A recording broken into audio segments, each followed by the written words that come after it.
The Book of Ecclesiastes stands as one of the most enigmatic and profound texts within the biblical canon, offering a contemplative exploration of life's transient nature and humanity's quest for purpose. Traditionally, authorship of this book has been attributed to King Solomon, the son of David and renowned monarch of Israel. This association stems from the opening verse, which introduces the words of the preacher, the son of David, king in Jerusalem. Solomon's reign, characterized by unparalleled wisdom and wealth, provides a fitting backdrop for the philosophical inquiries presented in Ecclesiastes.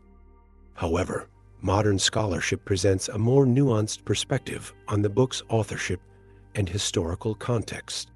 Linguistic analyses reveal the presence of Persian loanwords and Aramaisms within the text, suggesting a composition date no earlier than 450 BCE. Additionally, the absence of explicit references to Solomon and the book's distinct literary style have led some scholars to propose that Ecclesiastes was written during the post-exilic period, possibly around the 3rd century BC. This period, marked by Persian and subsequently Greek influence over Jerusalem and the Jewish people, was a time of significant cultural and philosophical exchange. The Jewish community, now a small enclave within vast empires, grappled with questions of identity, purpose, and the seeming futility of human endeavors. Ecclesiastes reflects these existential concerns, delving into the human condition amidst a rapidly changing world. Despite its somber reflections, Ecclesiastes offers a unique philosophical and theological perspective that resonates with both believers and skeptics. It challenges readers to confront the limitations of human understanding and the unpredictability of life, urging a posture of humility and reverence before the divine. The book's candid acknowledgement of life's uncertainties and injustices invites readers to find contentment in simple, everyday blessings and to trust in God's sovereign timing. The enduring relevance of Ecclesiastes lies in its unflinching exploration of questions that are universally human. What is the purpose of life? Why do we toil and strive? How do we find meaning amidst life's fleeting moments? Its introspective and philosophical nature has inspired countless individuals throughout history to reflect deeply on their own lives and the world around them. In a contemporary context, where the pace of life is ever accelerating and the search for meaning remains a central concern, the insights of Ecclesiastes continue to offer profound guidance and solace. In the following exploration, we will delve deeper into the central themes of Ecclesiastes, examining its reflections on the vanity of worldly pursuits, the illusions of wealth and success, the burdens of wisdom, and the ultimate call to find joy and purpose through a reverent relationship with God.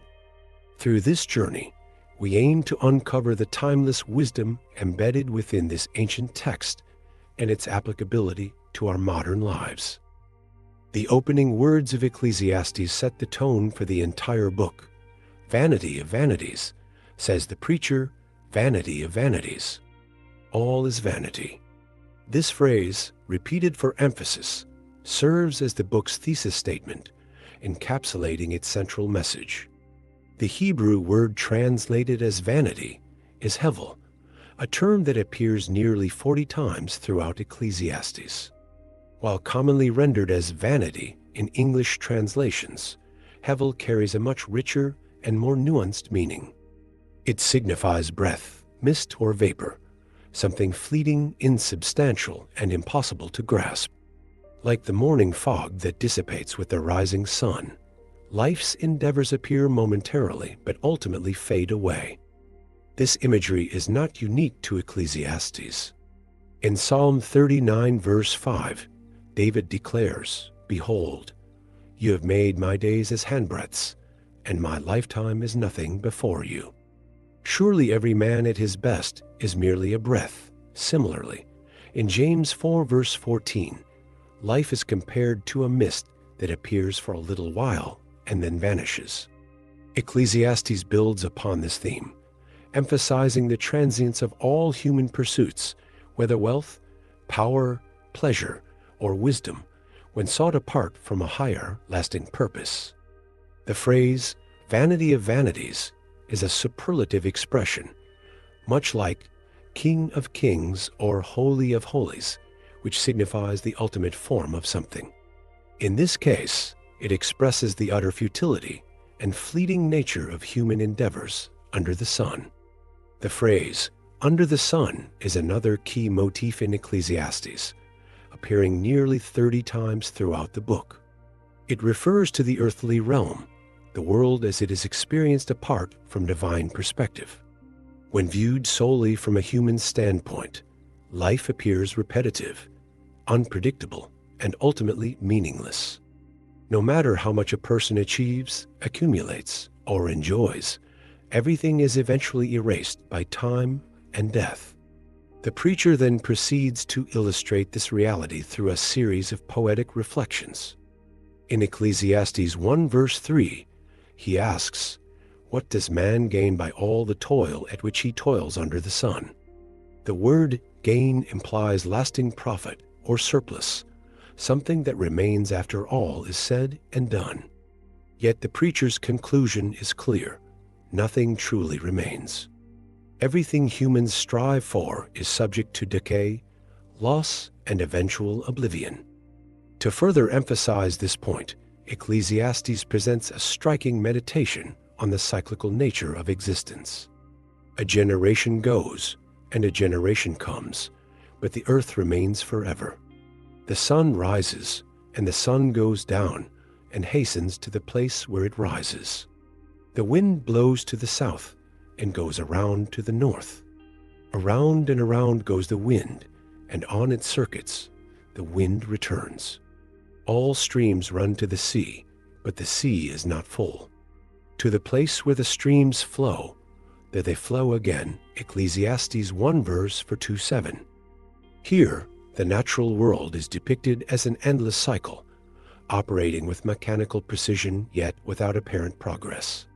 The sun rises and sets, the wind moves in predictable patterns, rivers flow continuously to the sea, and yet nothing fundamentally changes. This relentless cycle mirrors human existence. Generations come and go, but the world remains indifferent to their labors, joys, and struggles. Despite humanity's ceaseless efforts to make a mark on the world, the grand scheme of history swallows up all individual accomplishments. The futility of striving is further reinforced in Ecclesiastes 1 verse 8. All things are full of weariness. A man cannot utter it. The eye is not satisfied with seeing, nor the ear filled with hearing. This observation resonates with the modern human condition, where people constantly seek new experiences, pleasures, and achievements, yet remain perpetually dissatisfied. No amount of wealth, fame, or knowledge can fully satisfy the human soul.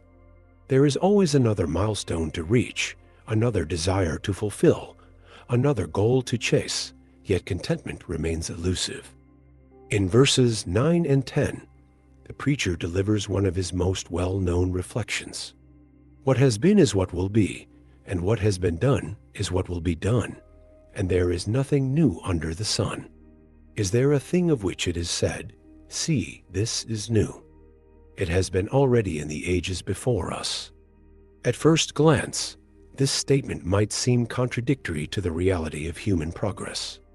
After all, history has witnessed technological advancements, scientific discoveries, and cultural transformations. However, Ecclesiastes is not concerned with innovation in the material sense, but rather the fundamental patterns of human nature. No matter how much civilization advances, people continue to struggle with the same existential questions, moral dilemmas, and fleeting pursuits.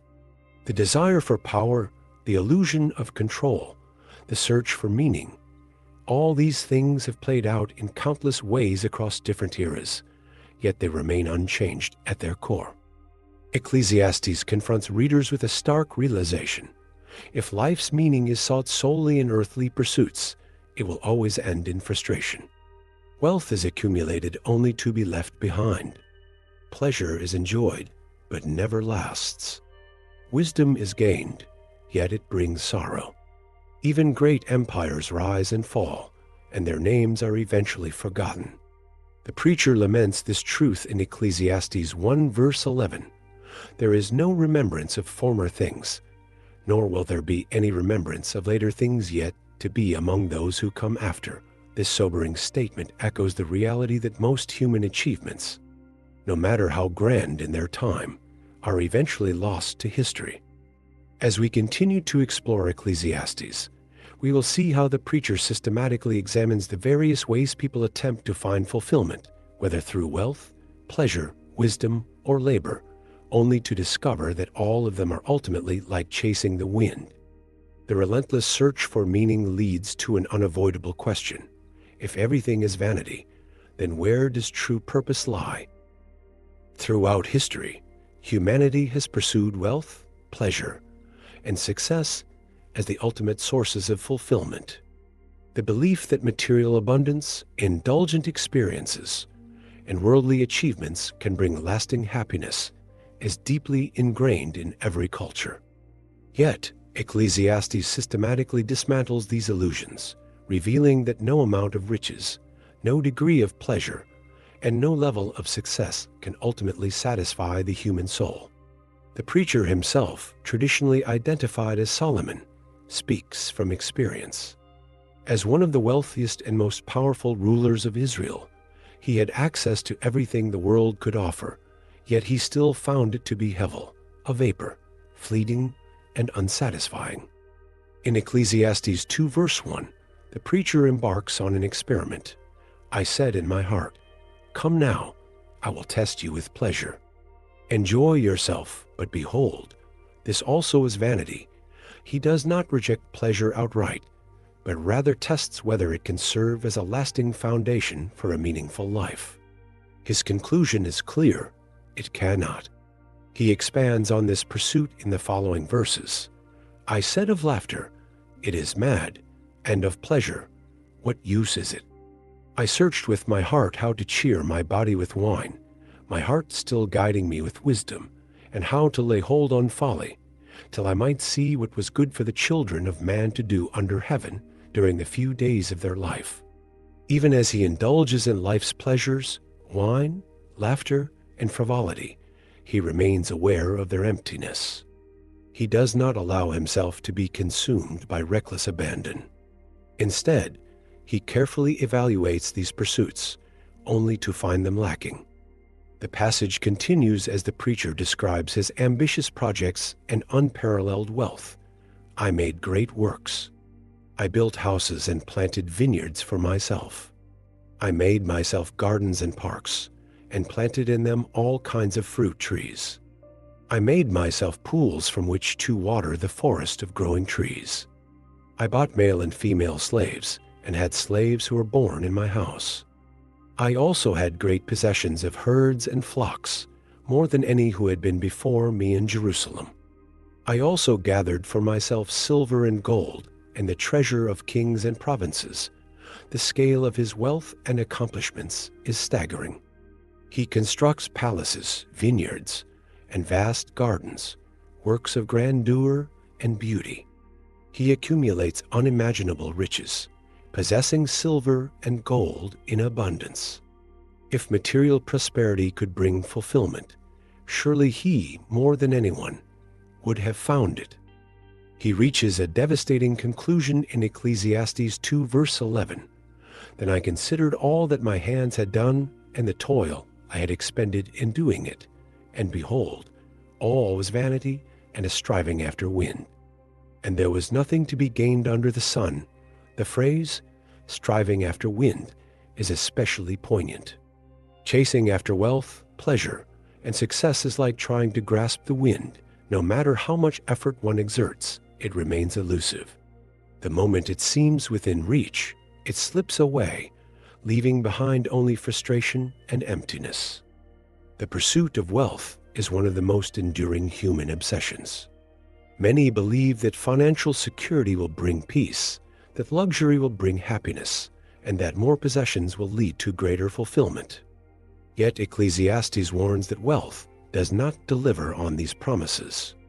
In Ecclesiastes 5 verse 10, the preacher states, "He who loves money will not be satisfied with money, nor he who loves wealth with his income.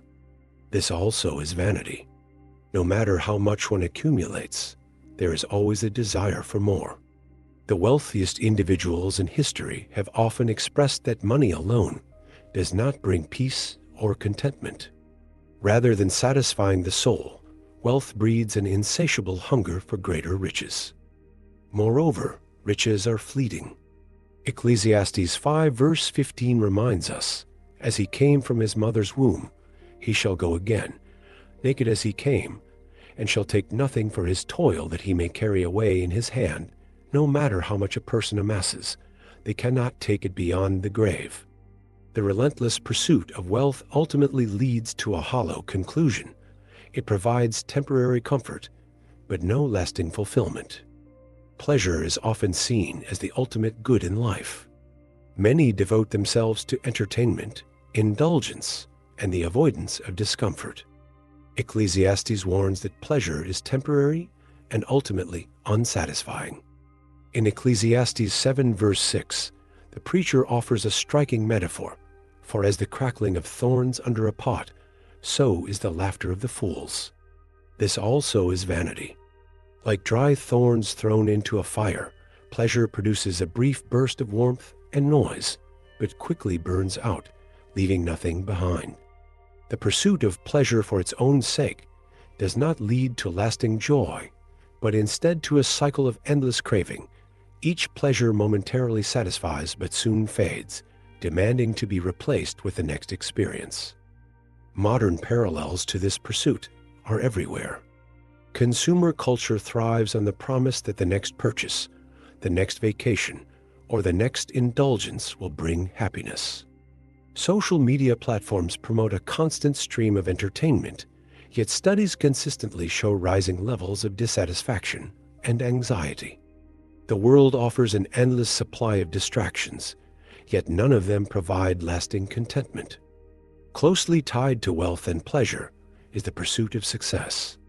Many believe that achieving status, influence, or recognition will provide a sense of worth and purpose. Yet, Ecclesiastes exposes the futility of this striving as well. In Ecclesiastes 2 verse 16, the preacher laments, "For of the wise as of the fool, there is no enduring remembrance, seeing that in the days to come all will have been long forgotten." How the wise dies just like the fool. No matter how great one's accomplishments, time eventually erases them. Empires rise and fall. Names that once commanded respect fade into obscurity. Even those who achieve greatness are subject to the same fate as everyone else. Death levels all distinctions. In today's world, this truth is evident in the relentless drive for career success. Many sacrifice health, relationships, and personal well-being in the pursuit of professional achievement, only to find that the rewards are temporary. Corporate positions are replaced, records are broken, and fame is fleeting. The preacher's words remain as relevant today as they were thousands of years ago. Chasing success is like chasing the wind. While Ecclesiastes systematically dismantles the illusions of wealth, pleasure, and success, its purpose is not to lead the reader into despair. Instead, it forces an honest reckoning with the things that cannot satisfy in order to direct the heart toward something greater. By stripping away false hopes, the book prepares the way for a deeper understanding of true fulfillment, one that does not depend on material possessions, fleeting pleasures, or worldly achievements. Ecclesiastes presents a paradoxical view of wisdom. On the one hand, wisdom is exalted as better than folly, offering clarity and discernment in a world of confusion. On the other hand, it carries a heavy burden. The more one understands, the more one becomes aware of life's pain, injustice, and the limitations of human existence. This tension is summarized in Ecclesiastes 1 verse 18. "For in much wisdom is much vexation, and he who increases knowledge increases sorrow." Unlike the optimistic vision of wisdom found in Proverbs, where wisdom is portrayed as the path to success and righteousness, Ecclesiastes offers a sobering counterbalance. Wisdom may illuminate the truth, but it does not always bring comfort. The preacher begins his reflection on wisdom by contrasting it with folly. In Ecclesiastes 2 verse 13, he states, "Then I saw that there is more gain in wisdom than in folly, as there is more gain in light than in darkness." Clearly, wisdom has value. It allows one to navigate life with greater understanding, just as light helps one see in the dark. Yet, this advantage is limited. In the very next verse, he acknowledges an uncomfortable truth. The wise person has his eyes in his head, but the fool walks in darkness. And yet, I perceive that the same event happens to all of them. No matter how wise a person becomes, they cannot escape death. The wise and the foolish share the same fate, and in the grand scheme of things, their individual lives will be forgotten. This realization leads him to lament in Ecclesiastes 2 verse 15, "What happens to the fool will happen to me also. Why then have I been so very wise?" Wisdom, when viewed from a purely earthly perspective, becomes a burden rather than a blessing. The deeper one looks into the nature of the world, the more one sees its flaws. The preacher does not shy away from this reality. He observes the cycles of life, the injustices of society, the fleeting nature of human effort, and the certainty of death. Unlike the fool, who remains blissfully ignorant, the wise person carries the weight of knowing how fragile and unpredictable life truly is. In Ecclesiastes 7 verse 16, he even warns against excessive wisdom. "Be not overly righteous, and do not make yourself too wise. Why should you destroy yourself?" This is not an encouragement toward ignorance, but rather a recognition that the relentless pursuit of wisdom, if not tempered by humility, can lead to despair. This burden of wisdom is not unique to Ecclesiastes. It is echoed throughout Scripture and history. In Job's story, we see a man of great understanding wrestling with the suffering that defies human explanation. The prophet Jeremiah, known as the weeping prophet, laments the state of his people, burdened by the knowledge of their impending judgment. Even Jesus himself, in his earthly ministry, grieves over Jerusalem and weeps at the pain of the world, fully aware of its brokenness. The more one sees the world as it truly is, the more one is confronted with its imperfections. Knowledge strips away illusions, revealing the suffering, corruption, and injustice that permeate human existence. Many who have pursued wisdom throughout history, philosophers, theologians, and thinkers, have grappled with the weight of this understanding. It is no coincidence that some of the greatest minds have also experienced deep sorrow. The burden of knowing is heavy, and without a foundation beyond the limitations of human wisdom, it can lead to hopelessness. But Ecclesiastes does not completely reject wisdom. In Ecclesiastes 8 verse 1, the preacher acknowledges its beauty. "Who is like the wise? And who knows the interpretation of a thing? A man's wisdom makes his face shine, and the hardness of his face is changed." True wisdom, though burdensome, has the power to transform. It does not eliminate suffering, but it allows one to see beyond it. The difference lies in perspective. When wisdom is pursued solely for personal gain or intellectual superiority, it leads to frustration. But when it is aligned with God's perspective, it brings a deeper understanding of life's purpose. The fear of the Lord is the beginning of wisdom, as stated in Proverbs 9 verse 10. This theme, though understated in Ecclesiastes, is woven into its reflections. The preacher acknowledges that human wisdom is limited. No one can fully comprehend the ways of God, and trying to do so only leads to greater weariness. In Ecclesiastes 3 verse 11, he states, "He has made everything beautiful in its time.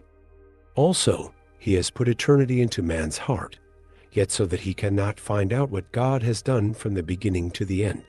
There is a divine order to existence, but it is beyond human grasp.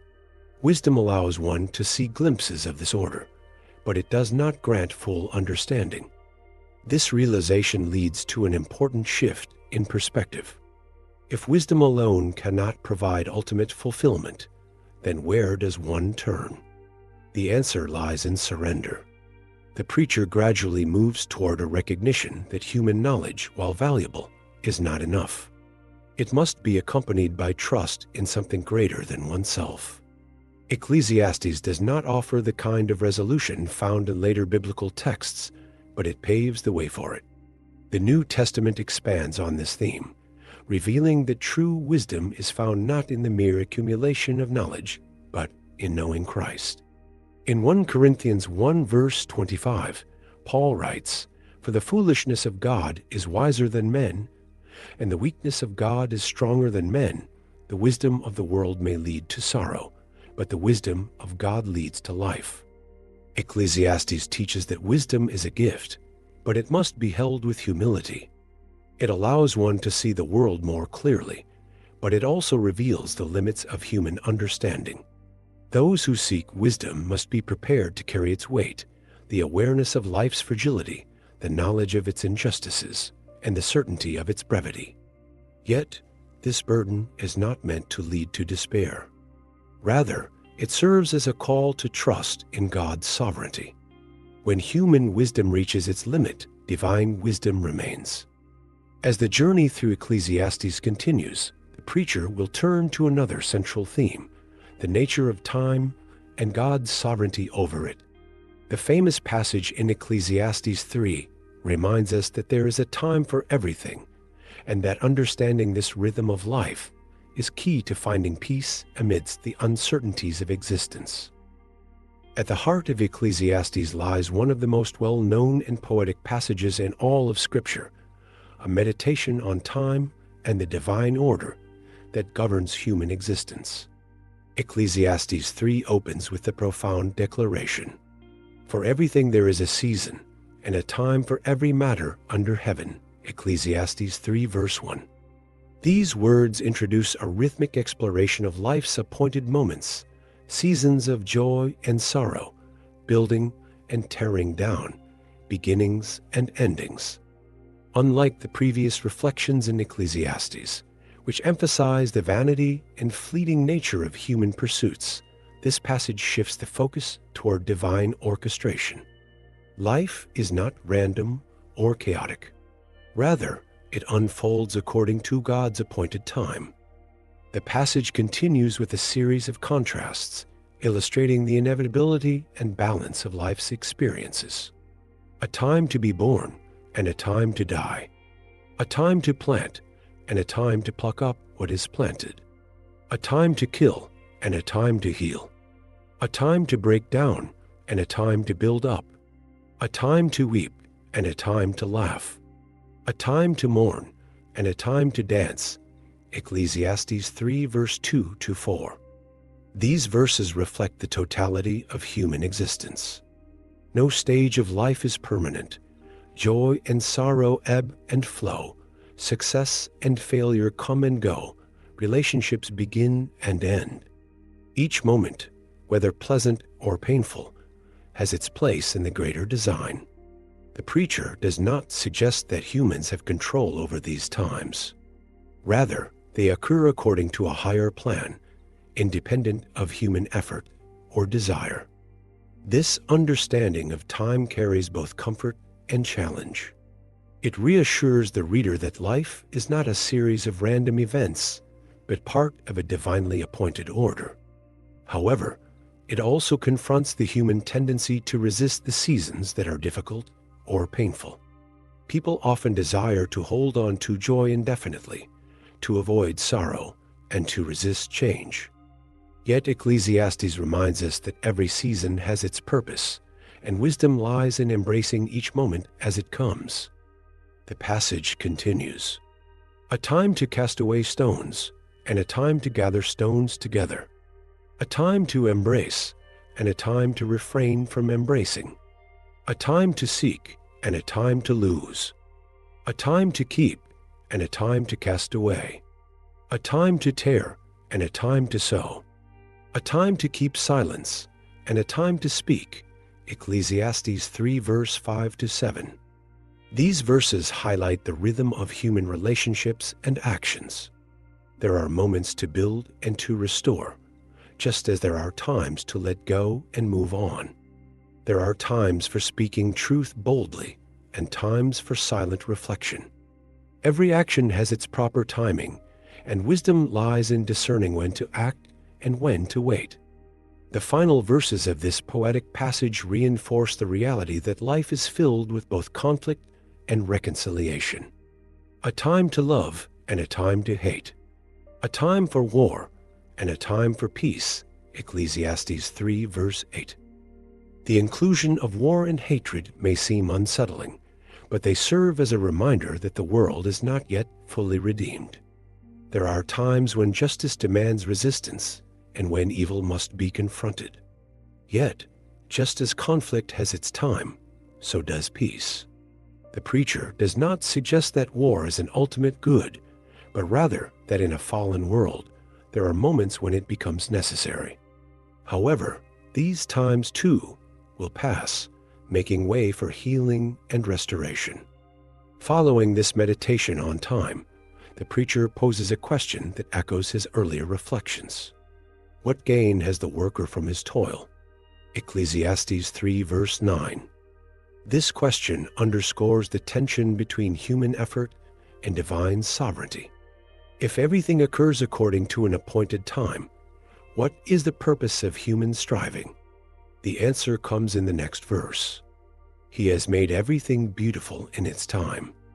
Also, he has put eternity into man's heart, yet so that he cannot find out what God has done from the beginning to the end.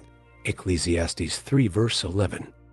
This verse is central to the theology of Ecclesiastes. On one hand, it affirms that God's timing is perfect. He makes everything beautiful in its season. What may seem painful or confusing in the present will, in time, reveal its purpose. At the same time, human beings are limited in their understanding. God has placed eternity in the human heart, a longing for something beyond this world, a desire to grasp the full meaning of life, but he has not given complete knowledge of his plan. This tension between longing and limitation is part of the human experience. People yearn to understand life's mysteries, yet they are unable to see the full picture. The preacher concludes that the best response to this reality is to embrace the present moment with gratitude. I perceive that there is nothing better for them than to be joyful and to do good as long as they live.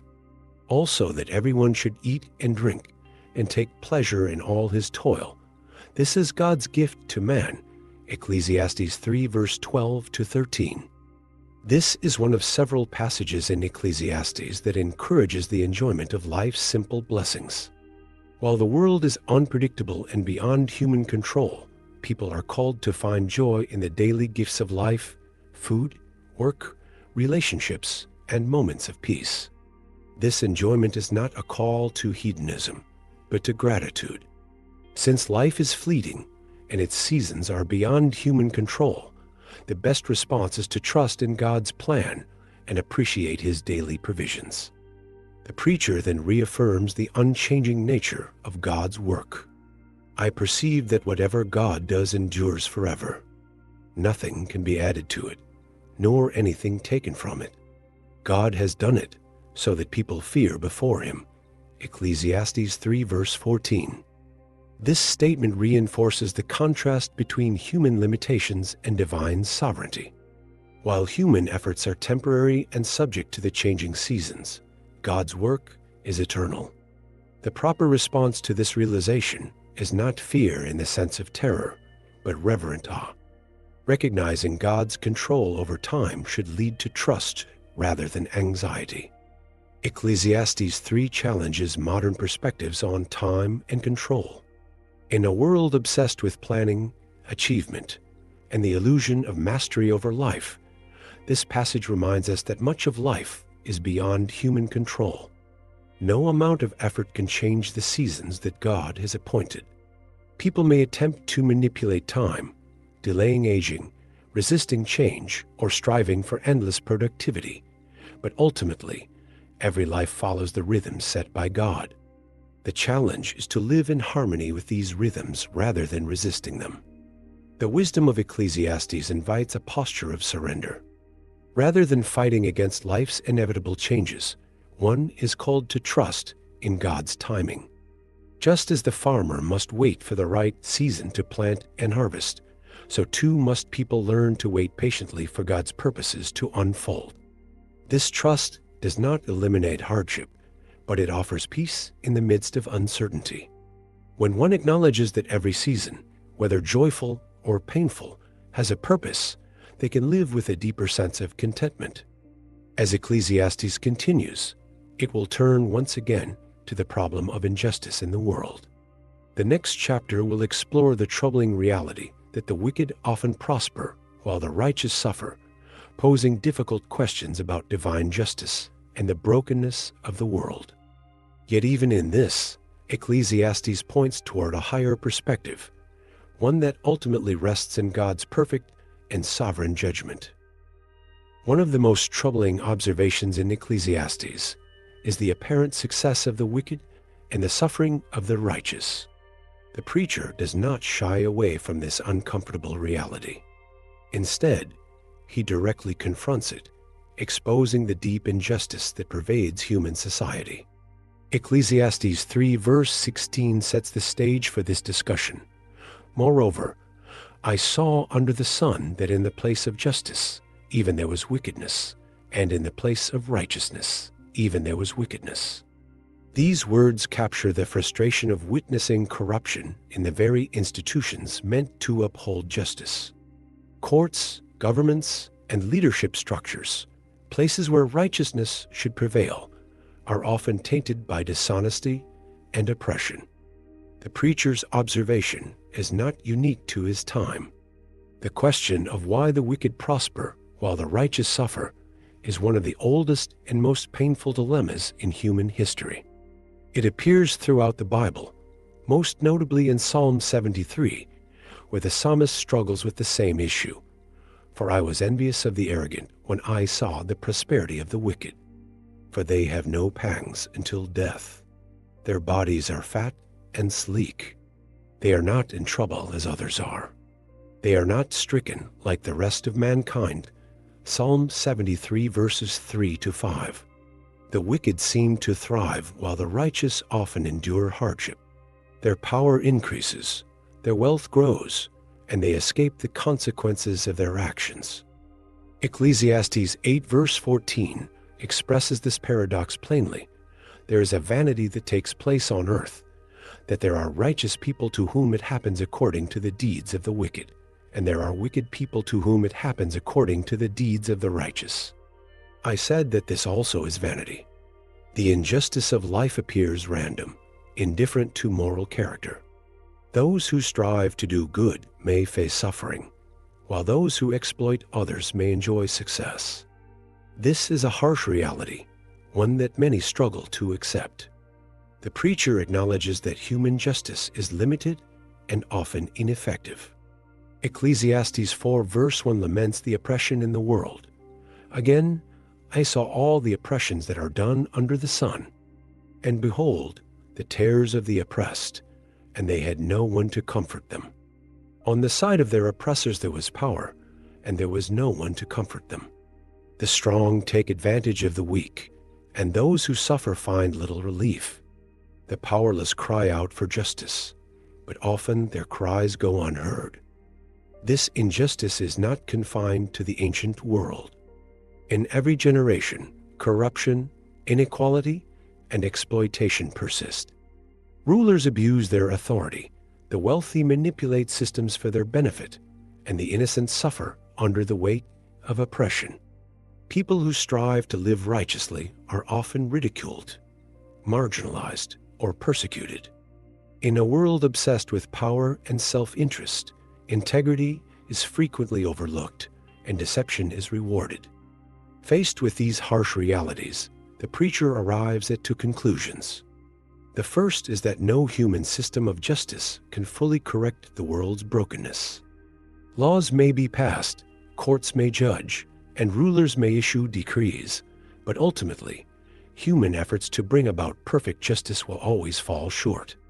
Ecclesiastes 5 verse 8 states, "If you see in a province the oppression of the poor and the violation of justice and righteousness, do not be amazed at the matter, for the high official is watched by a higher, and there are yet higher ones over them. Corruption exists at every level of authority. Even those meant to enforce justice are often entangled in the same flawed system." The second conclusion is that true justice belongs to God alone. In Ecclesiastes 3 verse 17, the preacher affirms, "I said in my heart, God will judge the righteous and the wicked, for there is a time for every matter and for every work."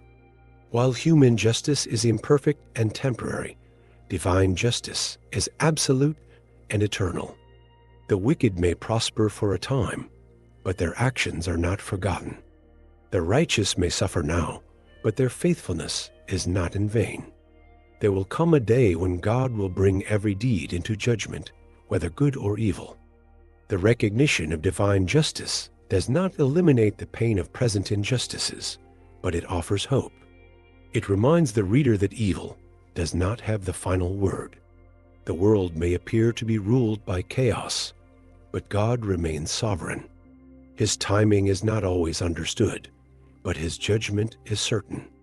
Ecclesiastes 12 verse 14 declares, "For God will bring every deed into judgment with every secret thing. Whether good or evil, nothing escapes his notice." The oppressors who seem untouchable now will one day answer for their actions.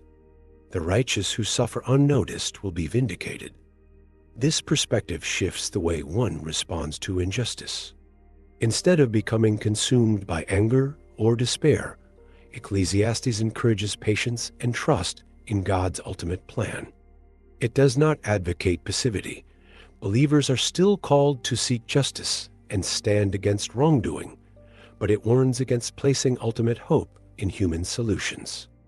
While working for righteousness is valuable, the final resolution of all wrongs belongs to God. In the meantime, the preacher advises a posture of contentment and faith.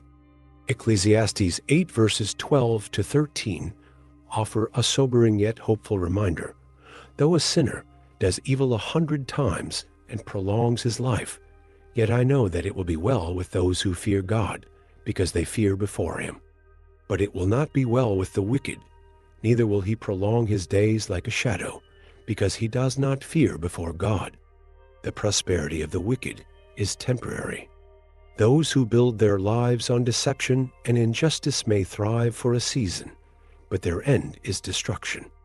In contrast, those who fear God, who live with reverence and trust in him, will ultimately experience his goodness. The challenge presented by Ecclesiastes is learning to live with this tension. Justice is often delayed, suffering is real, and life's inequalities can be overwhelming.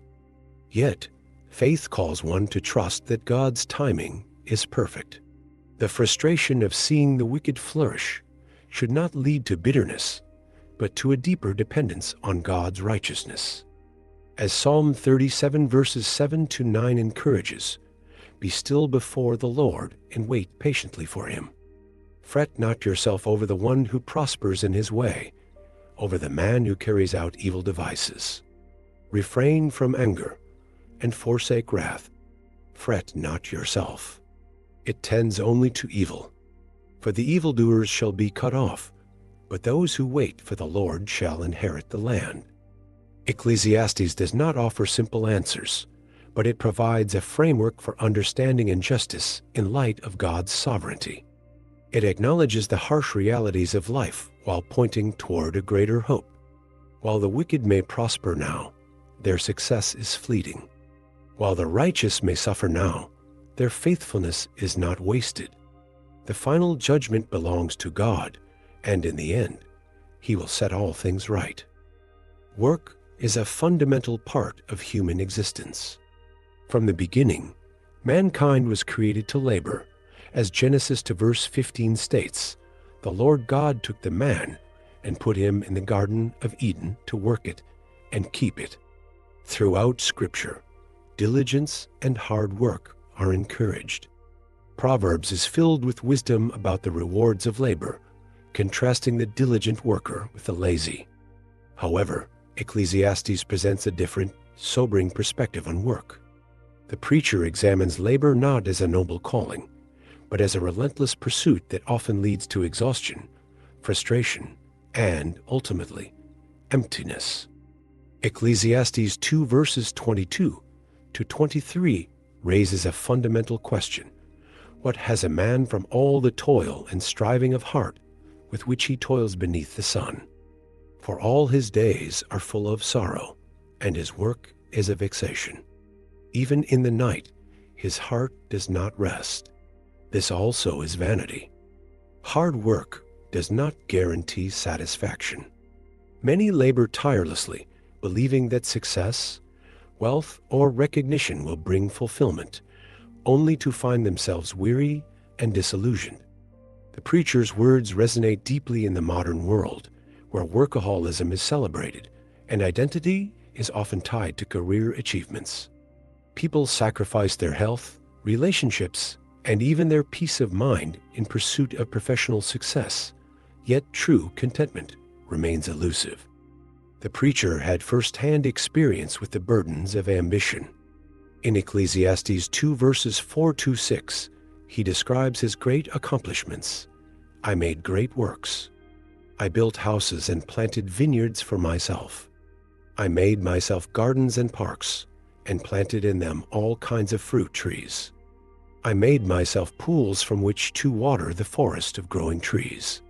He achieved everything one could desire, vast projects, wealth, and prestige, yet none of it brought lasting satisfaction. His conclusion in Ecclesiastes 2 verse 11 is striking. Then I considered all that my hands had done and the toil I had expended in doing it, and behold, all was vanity and a striving after wind. And there was nothing to be gained under the sun. Despite his great accomplishments, he was left with a sense of emptiness. The preacher also laments the transitory nature of labor. Even if one works tirelessly and builds something remarkable, what happens when they are gone? Ecclesiastes 2 verse 18 expresses this frustration. I hated all my toil in which I toil under the sun, seeing that I must leave it to the man who will come after me. No matter how much effort is poured into a career or a legacy, it is ultimately left in the hands of another. The next generation may squander it, change it, or disregard it altogether. The work that consumed a lifetime can be undone in a moment.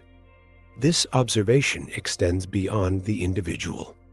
History is filled with civilizations that once flourished, but now lie in ruins. Monuments to human achievement crumble with time.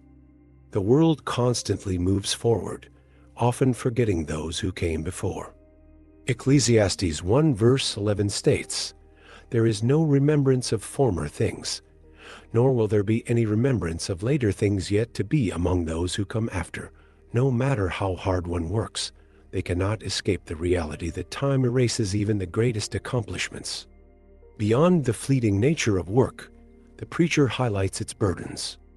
In Ecclesiastes 4 verse 8, he describes a man who toils endlessly, but is never satisfied, one person who has no other, either son or brother, yet there is no end to all his toil, and his eyes are never satisfied with riches, so that he never asks, For whom am I toiling and depriving myself of pleasure? This also is vanity and an unhappy business. This man is caught in an endless cycle of striving, accumulating more wealth, but never pausing to enjoy the fruits of his labor. His work isolates him, depriving him of relationships and rest. This passage serves as a warning against the dangers of making work an idol. Modern society mirrors this struggle. Many people dedicate their lives to their careers, believing that success will bring meaning. They sacrifice time with loved ones, neglect their health, and push themselves to the brink of exhaustion. Yet, even those who reach the highest levels of success often confess that they feel unfulfilled. The preacher's words ring true. Work, when pursued as an end in itself, is ultimately a striving after wind. However, Ecclesiastes does not reject work entirely. Instead, it calls for a change in perspective. Rather than seeing labor as the source of ultimate fulfillment, the preacher urges people to embrace work as a gift to be enjoyed in its proper place. Ecclesiastes 3 verse 12 to 13 offers a different approach. I perceived that there is nothing better for them than to be joyful and to do good as long as they live. Also that everyone should eat and drink and take pleasure in all his toil. This is God's gift to man. Work is not meaningless when it is approached with the right mindset. It is not meant to be a burden that consumes life, but a daily provision to be received with gratitude. Ecclesiastes 5 verse 18 reinforces this point. Behold, what I have seen to be good and fitting is to eat and drink and find enjoyment in all the toil with which one toils under the sun, the few days of his life that God has given him. For this is his lot. Instead of chasing after endless ambition, the preacher encourages contentment. Work is valuable, but it should not be the foundation of identity or happiness. True fulfillment does not come from achievements, but from recognizing God's sovereignty and receiving each day's labor as a blessing. This perspective aligns with the broader biblical teaching on work. Colossians 3 verse 23 states, "Whatever you do, work heartily, as for the Lord and not for men." Work has meaning when it is done with a heart that honors God. It is not about accumulating wealth or gaining recognition, but about stewardship and faithfulness. Proverbs 16 verse 3 echoes this truth. Commit your work to the Lord, and your plans will be established. When labor is surrendered to God, it takes on a higher purpose beyond personal ambition. Ecclesiastes provides a necessary correction to the extremes of workaholism and laziness. It warns against the illusion that success will bring lasting joy, but it also affirms the dignity of honest labor. The balance lies in working diligently while recognizing that work alone cannot satisfy. It is a means of provision, a way to serve others, and an opportunity to glorify God, but it is not the source of ultimate meaning. The futility of toil points to a deeper truth. Human efforts, no matter how great, are temporary. True fulfillment is found not in what is built on earth, but in what is entrusted to God. The preacher's reflections challenge readers to evaluate their priorities. Are they striving for success at the cost of their souls? Are they placing their hope in temporary achievements? Ecclesiastes invites them to step back, to work with joy, but to hold their ambitions lightly. Amidst the sobering reflections on toil, vanity, and the fleeting nature of human effort, Ecclesiastes offers a profound insight into one of life's greatest gifts, companionship. In a book that often dwells on the frustrations of life under the sun, this passage stands out as a beacon of wisdom, reminding readers that they were never meant to walk alone. The preacher, after lamenting the futility of ceaseless labor, shifts his focus to the strength and support found in meaningful relationships. In Ecclesiastes 4 verses 9 to 12, he declares, "Two are better than one, because they have a good reward for their toil, for if they fall, one will lift up his fellow, but woe to him who is alone when he falls, and has not another to lift him up. Again, if two lie together, they keep warm, but how can one keep warm alone?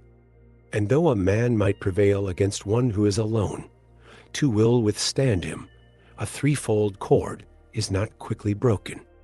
These verses highlight the undeniable benefits of companionship, help in times of trouble, warmth in moments of coldness, and strength in the face of adversity. The wisdom here is both practical and deeply spiritual. Life's burdens are heavy, but they are made lighter when shared with others. The dangers of isolation are real, but they can be overcome through relationships rooted in mutual support, and care. The first truth the preacher presents is that partnership brings greater reward. Two are better than one because they have a good reward for their toil. This applies to both physical labor and the broader work of life itself. Those who walk alone may labor tirelessly, but their efforts often feel empty. In contrast, those who share life's journey with others experience the joy of shared victories and the encouragement to persevere in hardships. The second truth is the necessity of having someone to lift us up when we fall. For if they fall, one will lift up his fellow. But woe to him who is alone when he falls and has not another to lift him up. This is one of the most powerful images in Ecclesiastes. Life is filled with moments of struggle, times when one stumbles emotionally, spiritually, or physically. A person walking alone has no one to help them rise. But a true friend, a brother or sister in faith, a spouse, a trusted companion, can offer the strength needed to stand again. This principle extends beyond individual relationships to the community as a whole. In a world where loneliness is increasingly prevalent, Ecclesiastes reminds us that people were never meant to face life in isolation. The preacher's next observation: if two lie together, they keep warm, but how can one keep warm alone? Reflects a simple but profound truth. In the ancient world, where cold nights were a reality for travelers and laborers, warmth was often a necessity for survival.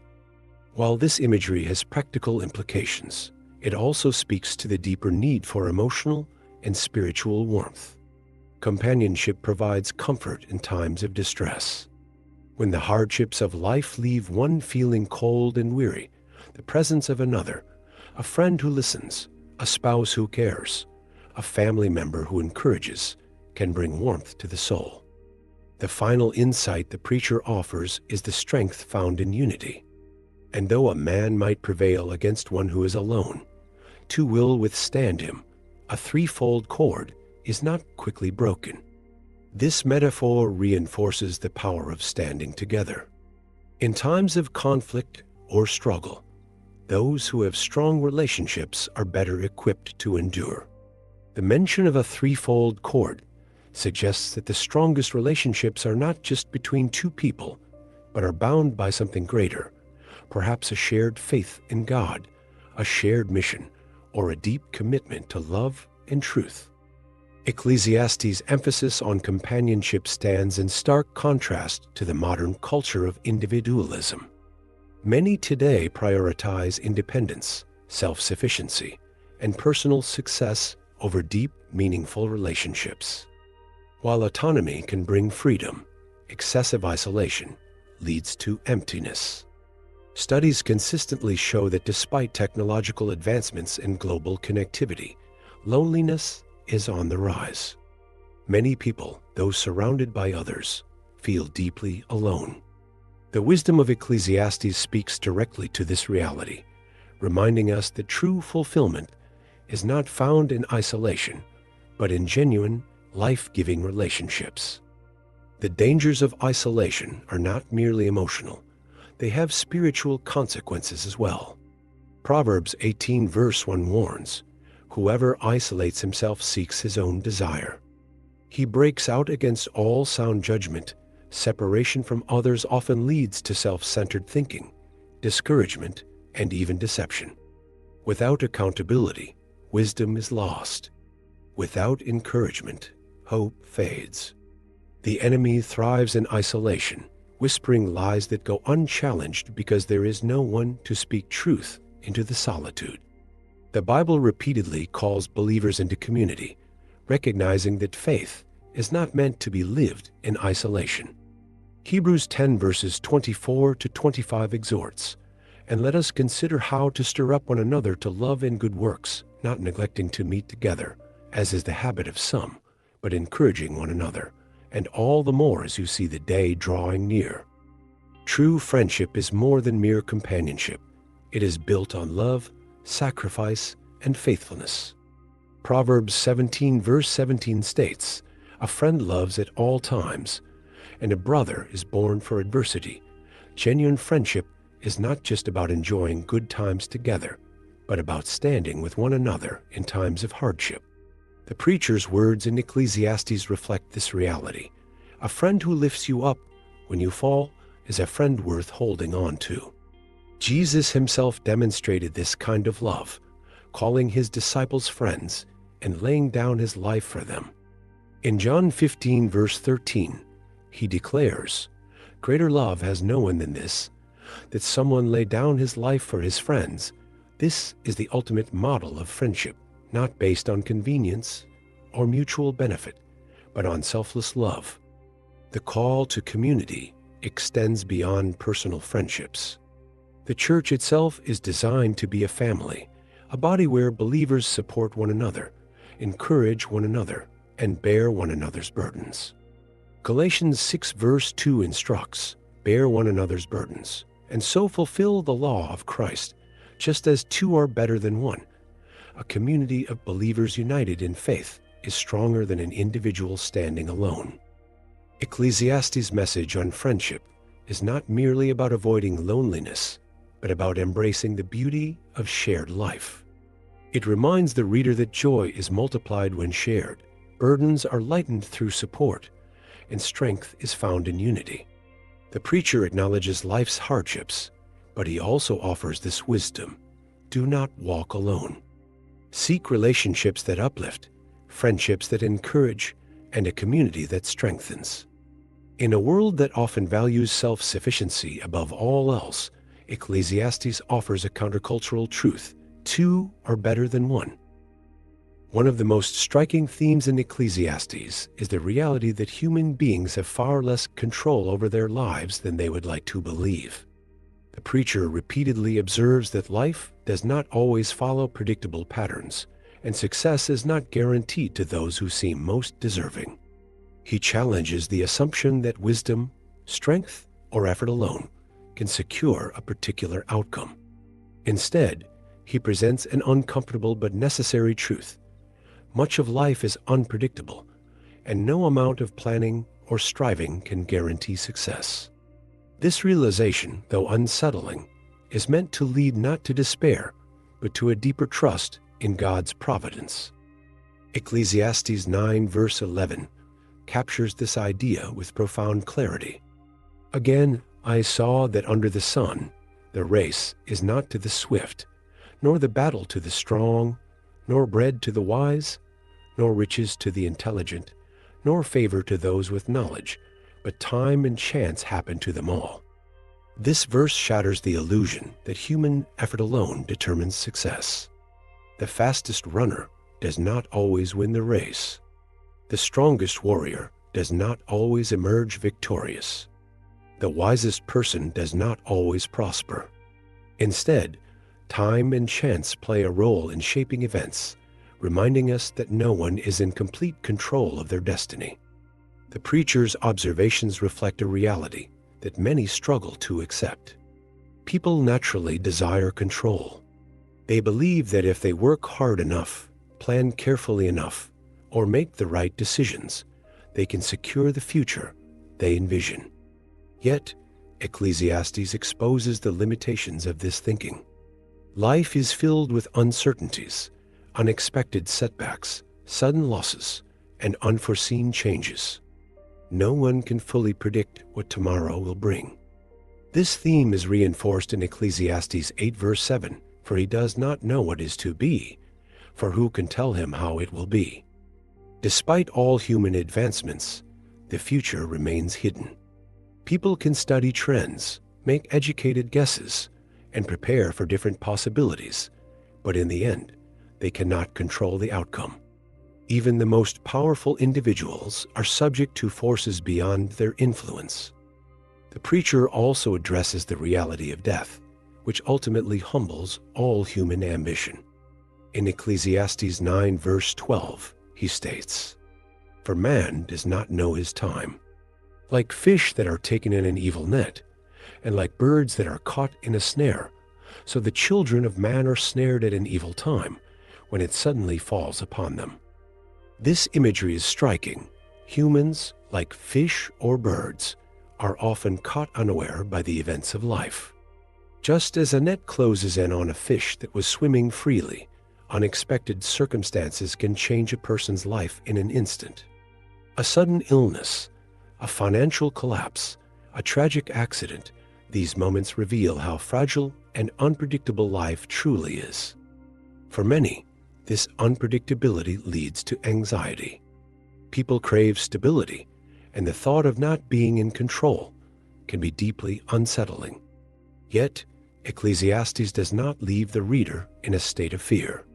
Instead, it offers a different perspective, one that shifts the focus from trying to control life to learning to trust God's sovereignty.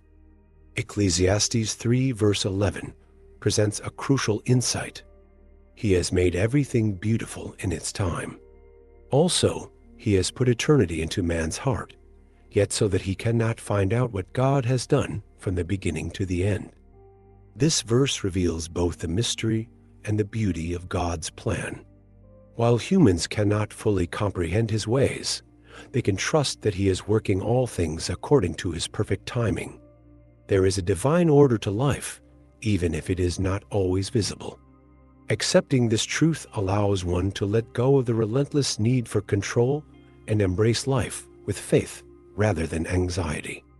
Ecclesiastes repeatedly calls people to live in the present rather than being consumed by worries about the future.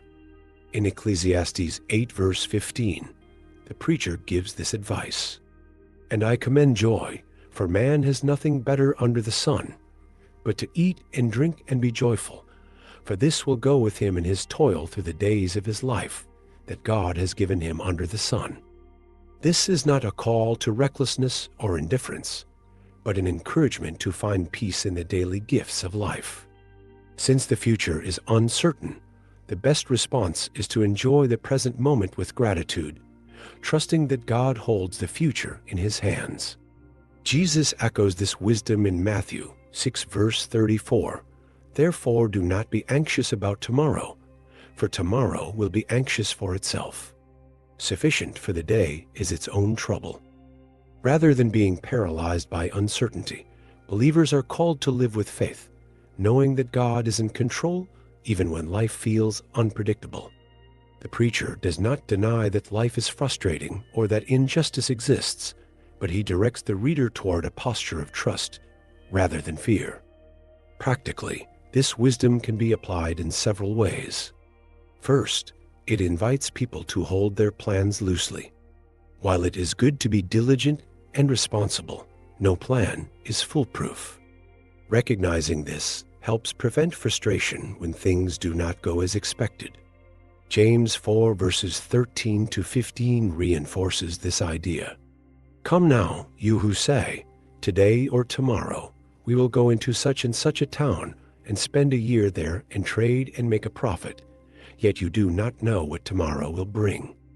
What is your life? For you are a mist that appears for a little time and then vanishes.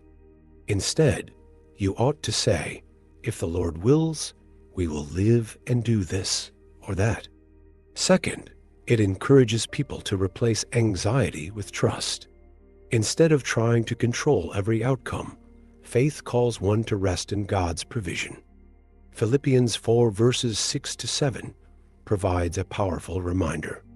"Do not be anxious about anything, but in everything by prayer and supplication with thanksgiving, let your requests be made known to God.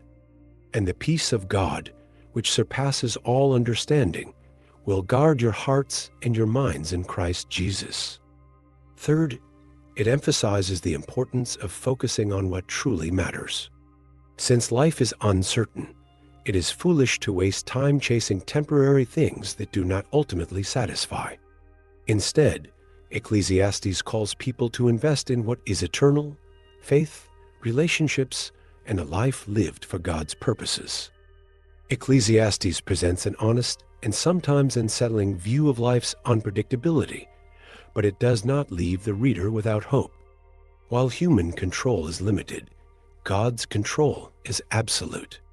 The call is not to fear uncertainty, but to embrace it as part of God's design. Instead of striving to manipulate life, one is invited to surrender to the one who holds all things in his hands. This surrender is not passive resignation, but active trust, a confidence that even when life feels chaotic, God remains in control. Despite its recurring theme of vanity and frustration, Ecclesiastes does not present an entirely bleak view of life. While the preacher acknowledges the limitations of human effort and the inevitability of death, he also offers a vital counterbalance, a call to embrace joy in the simple gifts that God provides. This is one of the most surprising yet profound messages in Ecclesiastes. Though life is fleeting and full of uncertainties, there is still beauty to be found in the everyday moments of work, food, drink, and relationships. True contentment does not come from striving for control or chasing after grand achievements, but from recognizing and enjoying the blessings that are already present. Ecclesiastes 2 verses 24 to 25 introduces this theme. There is nothing better for a person than that he should eat and drink and find enjoyment in his toil. This also I saw is from the hand of God, for apart from him who can eat or who can have enjoyment. This passage marks a shift in perspective. The preacher does not advocate for indulgence or escapism, but for a deep appreciation of the ordinary. He acknowledges that everything, food, drink, work, and joy, is a gift from God. Rather than constantly striving for more, he encourages a posture of gratitude and contentment in what has already been given. This theme reappears throughout Ecclesiastes. In Ecclesiastes 3 verse 12 to 13, he states, I perceive that there is nothing better for them than to be joyful and to do good as long as they live. Also that everyone should eat and drink and take pleasure in all his toil. This is God's gift to man. And again, in Ecclesiastes 5 verse 18, behold, what I have seen to be good and fitting is to eat and drink and find enjoyment in all the toil with which one toils under the sun, the few days of his life that God has given him. For this is his lot. These verses are striking because they appear in a book that so often emphasizes the brevity and futility of life. However, rather than leading to despair, the realization that life is fleeting is meant to inspire gratitude. Since human control is limited and the future is unknown, the best response is to embrace the present with joy. The call to joy in Ecclesiastes is not about chasing pleasure or ignoring life's hardships. Instead, it is about finding contentment in what is already before us. The preacher does not deny the difficulties of life, but he insists that even in a broken world, there are moments of goodness that should be received with thanksgiving. This perspective challenges modern attitudes toward happiness. Many people believe that joy is something to be pursued, a goal that can only be attained once certain conditions are met. They think, I will be happy when I achieve this, or I will be content once I have that, but Ecclesiastes teaches the opposite. Joy is not something that waits for perfect circumstances. It is found in appreciating what is already present. The ability to enjoy life is itself a gift from God. This idea is echoed in the New Testament. Paul, writing in Philippians for verses 11 to 12, expresses a similar understanding of contentment. Not that I am speaking of being in need, for I have learned in whatever situation I am to be content. I know how to be brought low, and I know how to abound. In any and every circumstance, I have learned the secret of facing plenty and hunger, abundance and need. True contentment is not dependent on external conditions, but on an internal posture of gratitude and trust in God. Ecclesiastes also warns against the endless pursuit of wealth as a means of securing happiness. In Ecclesiastes 5 verses 10 to 11, the preacher states, He who loves money will not be satisfied with money, nor he who loves wealth with his income. This also is vanity. When goods increase, they increase who eat them, and what advantage has their owner? but to see them with his eyes. The accumulation of wealth does not lead to satisfaction. Those who constantly chase after more will never feel they have enough. Instead of finding joy in material abundance, Ecclesiastes encourages finding joy in the ordinary blessings of life: good meals, honest work, close relationships, and the ability to rest in God's provision. One of the most beautiful affirmations of this perspective comes in Ecclesiastes 9 verses 7 to 9. Go, eat your bread with joy, and drink your wine with a merry heart, for God has already approved what you do. Let your garments be always white. Let not oil be lacking on your head. Enjoy life with the wife whom you love, all the days of your vain life that he has given you under the sun, because that is your portion in life, and in your toil at which you toil under the sun. This passage encourages a celebration of life's simple pleasures: good food, companionship, and the enjoyment of daily existence. It is a call to live fully, embracing each moment as a gift, rather than becoming consumed by worry about the future or regret over the past. Yet, even as the preacher calls for joy, he reminds his readers that such joy is only possible when it is received as a gift from God. Ecclesiastes 6 verse 2 makes a sobering observation. A man to whom God gives wealth, possessions, and honor, so that he lacks nothing of all that he desires, yet God does not give him power to enjoy them, but a stranger enjoys them. This is vanity. It is a grievous evil. This verse highlights the truth that joy is not guaranteed by possessions or status. Even those who have everything they could ever want may still find themselves empty if they do not have the ability to enjoy their blessings. This ability to enjoy life is a grace from God, not something that can be secured through effort alone. Ecclesiastes ultimately points to a deeper truth, one that is fully revealed in the rest of Scripture. Lasting joy is not found in worldly achievements, but in a life oriented toward God. Psalm 16 verse 11 expresses this beautifully. You make known to me the path of life. In your presence there is fullness of joy. At your right hand are pleasures forevermore. While Ecclesiastes acknowledges that life is unpredictable and often frustrating, it also teaches that joy is available to those who recognize and receive God's gifts with gratitude. This is not a shallow or temporary happiness, but a deep and abiding contentment rooted in faith. The wisdom of Ecclesiastes challenges the modern tendency to overcomplicate life. In a world that constantly demands more success, more possessions, more status, the preacher reminds his readers that true fulfillment is found not in endless striving, but in simple daily gratitude. The call to joy is not a call to escapism or indulgence, but to a life of trust, where one learns to appreciate the gifts of the present moment, rather than always seeking something beyond reach. As Ecclesiastes draws to its conclusion, the preacher arrives at his ultimate insight, the foundation upon which true wisdom rests.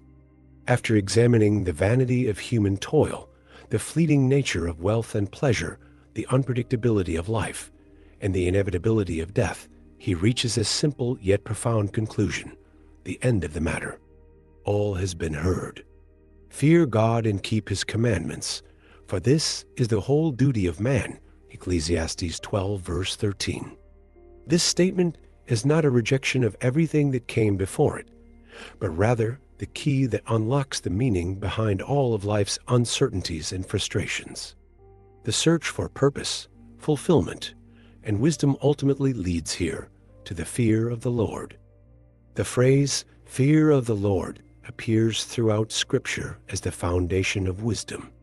Proverbs 9 verse 10 declares, the fear of the Lord is the beginning of wisdom, and the knowledge of the Holy One is insight. But this fear is not a paralyzing terror, as one might feel before an unpredictable tyrant. Instead, it is a deep reverence, an awe-filled recognition of who God is, his holiness, power, justice, and mercy. To fear God is to acknowledge his authority over all things. It is to recognize that he alone is sovereign over time, life, and death. It is to submit to his will, knowing that he is the creator and sustainer of all that exists. In Ecclesiastes, this fear emerges as the only thing that brings true meaning in a world full of vanities. The preacher has spent much of the book dismantling human illusions, the belief that wealth, wisdom, success, or pleasure can bring lasting fulfillment. He has shown that no amount of striving can secure permanence, no human effort can control the future, and no earthly pursuit can escape the reality of death. Rather than leading to nihilism or despair, these realizations serve as an invitation to turn away from the fleeting and to seek the eternal. To fear God is to live in alignment with reality, acknowledging that apart from him, all else is hevel. Fearing God reshapes every aspect of life. It changes how we approach work, relationships, and knowledge. The preacher has shown that labor alone does not satisfy. Yet, when done with a heart that reveres God, work takes on a new purpose. Colossians 3 verse 23 echoes this truth. Whatever you do, work heartily, as for the Lord and not for men, when work is no longer an idol, but an act of obedience to God. It ceases to be a burden and becomes an opportunity to glorify him. The fear of the Lord also teaches humility, patience, and love in relationships.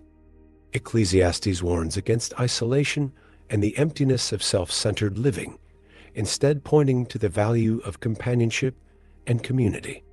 True, meaningful relationships are not built on personal gain, but on a shared commitment to righteousness and faithfulness. Proverbs 14 verse 26 reinforces this.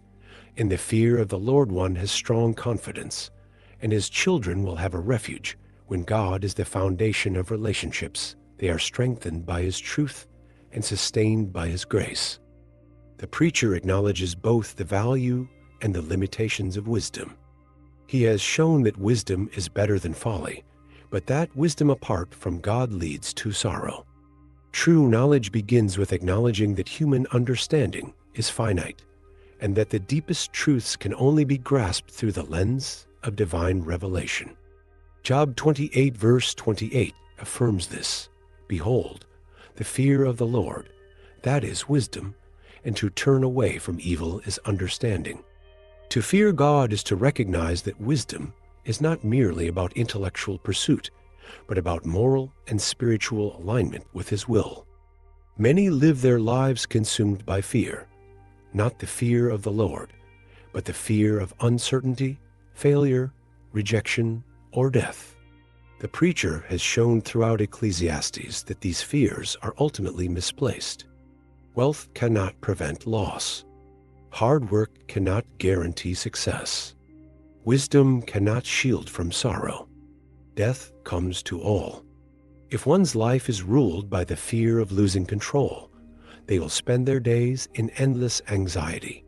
But the fear of the Lord replaces all other fears with peace.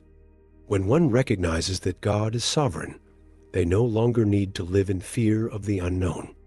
Proverbs 19 verse 23 declares, "The fear of the Lord leads to life, and whoever has it rests satisfied.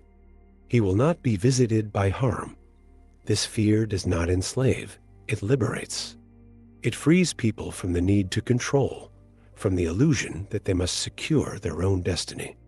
It calls them to trust, to obey, and to rest in God's wisdom. The preacher concludes with a simple yet weighty instruction.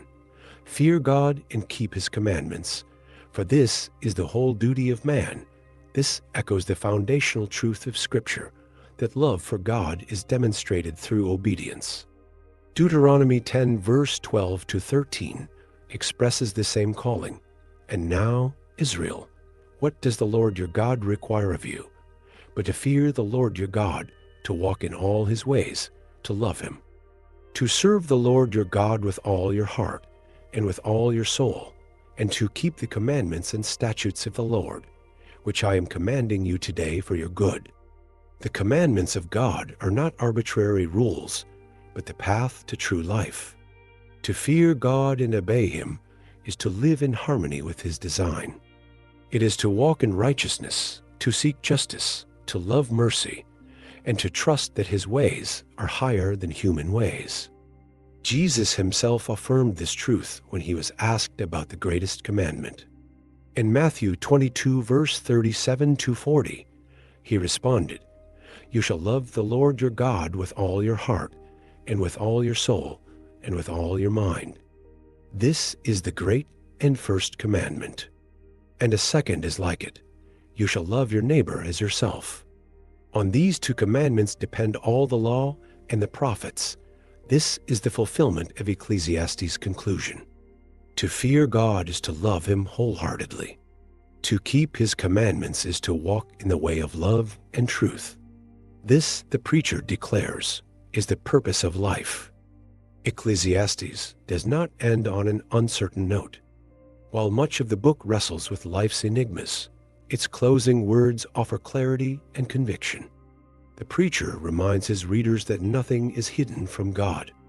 In Ecclesiastes 12, verse 14, he writes, "For God will bring every deed into judgment with every secret thing, whether good or evil." This is a final reminder that life is not meaningless. Though human efforts may seem futile at times, they are not forgotten by God. Every act of faithfulness, every decision to walk in righteousness, and every choice to honor God has eternal significance. The ultimate vindication of righteousness and the final defeat of wickedness will come in God's perfect timing. The book of Ecclesiastes, though filled with difficult questions, leads to a conclusion of profound simplicity. After searching through every human endeavor, testing every form of pleasure, labor, and wisdom, the preacher declares that the answer was always clear. Fear God and keep His commandments, for this is the whole duty of man. This is where true wisdom begins and ends. Everything else, wealth, success, knowledge, and even earthly joys, is temporary. But the fear of the Lord and a life lived in obedience to Him remains forever. As the final chapter of Ecclesiastes has shown, the pursuit of meaning apart from God leads only to vanity. But to live in reverence and obedience to Him is to walk in the only path that leads to lasting fulfillment. This is the conclusion of all human searching, the wisdom that endures beyond the vanities of life, and the key to true and everlasting purpose. As Ecclesiastes reaches its final chapter, the preacher offers a sobering yet hopeful call to remember the Creator before the inevitable decline of old age and the certainty of death. Throughout the book, he has explored the fleeting nature of life, the vanity of human pursuits, and the limitations of human wisdom. Now, he turns his attention to the most important response to these realities, acknowledging God and living in reverence before it is too late. The final chapter begins with an urgent plea in Ecclesiastes 12, verse 1. "Remember also your Creator in the days of your youth, before the evil days come and the years draw near of which you will say, I have no pleasure in them." This verse is a call to mindfulness, a reminder to honor God before the weight of age and the struggles of life make it more difficult. Remembering the Creator is not just about intellectual acknowledgement. It is about living in obedience and reverence to Him while there is still time. Youth is a season of energy, ambition, and opportunity, yet it is also a time when many people delay serious thoughts about God. The preacher warns against this, urging his readers to establish a relationship with their Creator before life's inevitable hardships arrive. What follows in Ecclesiastes 12 verses 2-7 is one of the most poetic and vivid descriptions of aging and mortality found in the Bible. The imagery is layered with meaning, painting a picture of the gradual decline of the human body and the approach of death.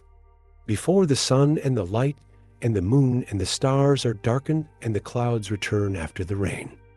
This opening metaphor suggests the fading of life's vitality.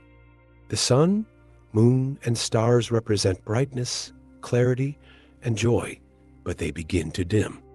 The clouds returning after the rain speak of troubles that do not pass but continue to come, one after another, as age progresses.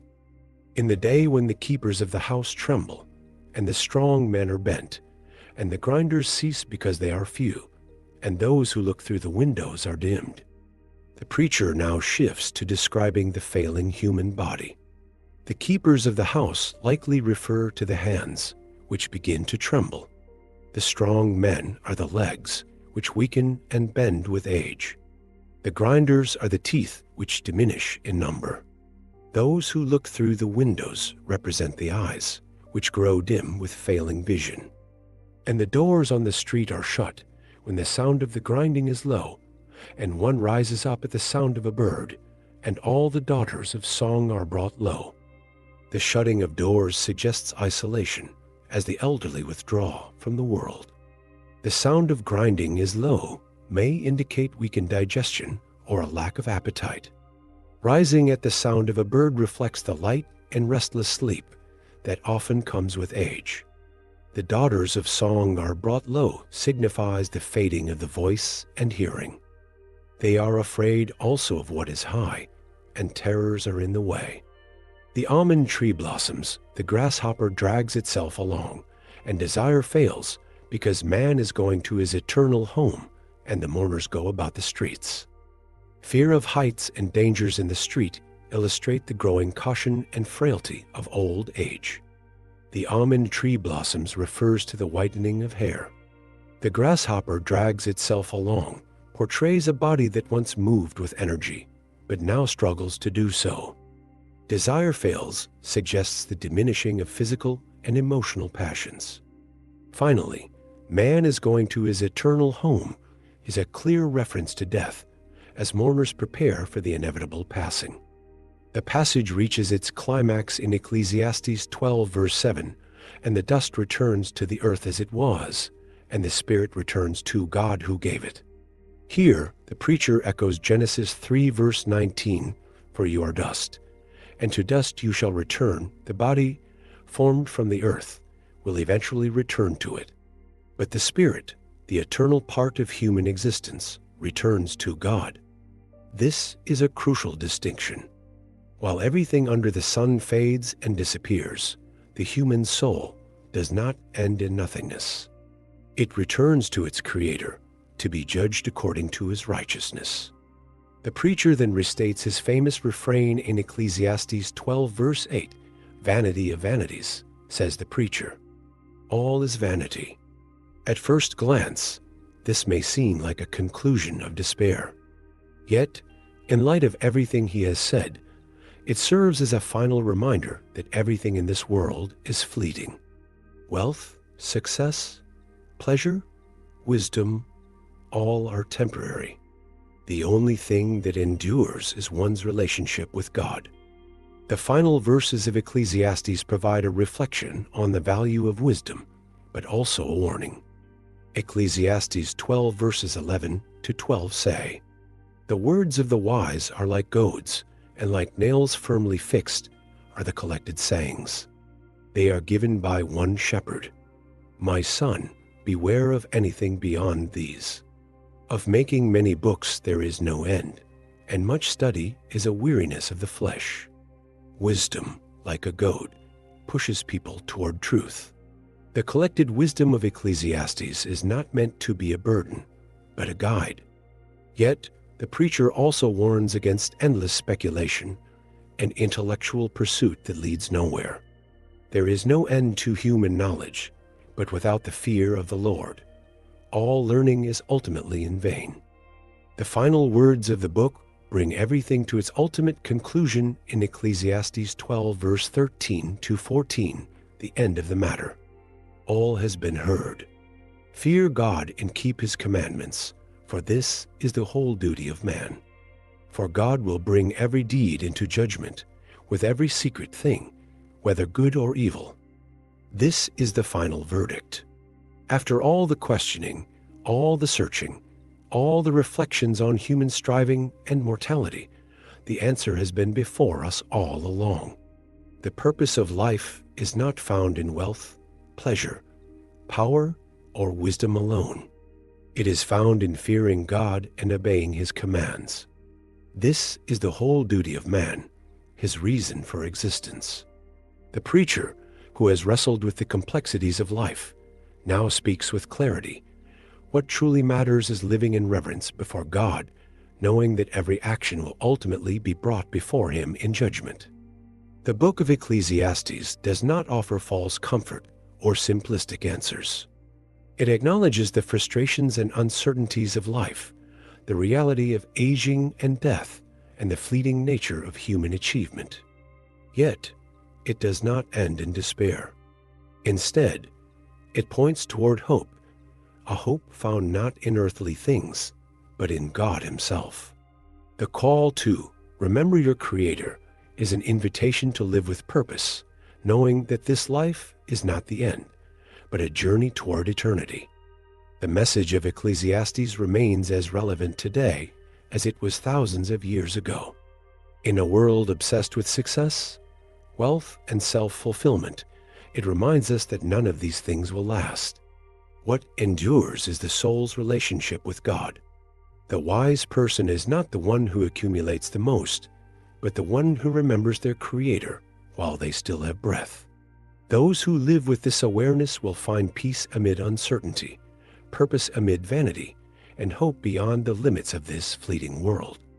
If this message has spoken to you, if Ecclesiastes has challenged your perspective or deepened your faith, I encourage you to take a moment to respond. Subscribe to the channel to stay connected and continue exploring the profound wisdom of Scripture. Like this video to help more people discover this important message. Share your thoughts in the comments below. How has Ecclesiastes impacted your understanding of life and faith? And most importantly, share this video with your friends, family, and loved ones so that they too may be encouraged by the timeless truth of God's Word. May we all learn to live wisely, embracing each day as a gift, walking in the fear of the Lord, and keeping His commandments. For this is the whole duty of man. Thank you for watching, and may God bless you.